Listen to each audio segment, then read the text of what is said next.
সবাই আমরা মর্মাহত। আমরা যারা পুলিশ বাহিনীতে যারা কর্মরত আছি, পুলিশ সদস্য, আমরা চাই নাই এরকম কাউকে আমরা মারতেও আসি নাই, আমরা মরতেও আসি নাই। আমরা আসছিলাম আমাদের পরিবারের স্বার্থে, আমাদের রিজেকের স্বার্থে। আমরা যে কাজটা এখন আমাদের হয়েছে, আমরা প্রত্যেকেই মানসিকভাবে বিধ্বস্ত, বিপর্যস্ত। প্রত্যেকটা পুলিশ সদস্য আমাদেরকে ব্যবহার করছে যারা, তারা আজকে দেশ পলাতক। আমাদের কোনো গার্জিয়ান ছিল না আমাদের রাজারবাগে। আমরা আসলে কিভাবে নির্যাতিত হয়েছি এই নিম্নপদস্থ কর্মচারীরা, এই জিনিসটা আমাদের এই প্রত্যেকের কথা, এটা আমার কথা না। আমরা যারা আছি রাজারবাগে, যারা অবস্থান করতেছি এখন পর্যন্ত, প্রত্যেকে, শুধু বাংলাদেশে যারা সকল পুলিশের কথা আমি বলতেছি, বাংলাদেশের সকল পুলিশ যারা আছে তাদের কথা আমি বলতেছি।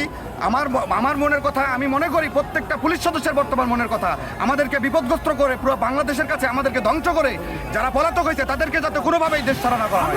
প্রত্যেকটা থানায় কালকে যে গণহত্যা চালানো হয়েছে 25 মার্চের থেকে ভয়ানক হয়েছে। সারা বাংলাদেশ যে গণহত্যা চালানো হয়েছে 25 মার্চের থেকে ভয়ানক হয়েছে। প্রত্যেকটা পুলিশ সদস্য আমরা কান্না করছি যে কেন আমরা তো মরতে আসি নাই ভাই, আমরা কাউকে মারতেও আসি নাই। আমরা কেন এটা শিকার হইলাম? আমরা কেন প্রথম যদি এই আইজিপি যদি প্রথম বক্তৃতা দিত যে আমরা জনগণের বুকে আমরা গুলি চালাইতে পারবো না, মাননীয় প্রধানমন্ত্রী বা রাষ্ট্রপতি আমরা একটা সিদ্ধান্ত দেন, তাহলে আমাদের এই পরিস্থিতি আজকে আসে না। বাইরের বাসটা এজেন্ডা পুলিশে হিসাব করে দেন, বিপ্লব আমাদের আইজিপি হারুন এজেন্ডার কারণে আজকে আমাদের এই পরিস্থিতি। আমাদের আমাদেরকে যেভাবে কুত্তার মতো পিটা মারছেন, এদেরকেও রাস্তায় এনে কুত্তার মতো পিটান। আমি বিশুদ্ধপাড়া পুলিশ টেলিকম আমি চাকরি করি। ওখান থেকে বাসায় যাওয়ার পরে আমি বাসায় থাকতে পারি নাই। আমি সাত দিয়ে রশিদ অন্য সাথে পালাইয়া চলে গেছে। আজকে 3 দিন কোনো বাড়ি বাসায় যাইতে পারি নাই। আমার বউ বাচ্চার সাথে যোগাযোগ রাখতে পারি নাই। আমি এখনো না খেয়ে আছি। আমি 2 ঘন্টা হাইটা বাড্ডা থেকে আসছি।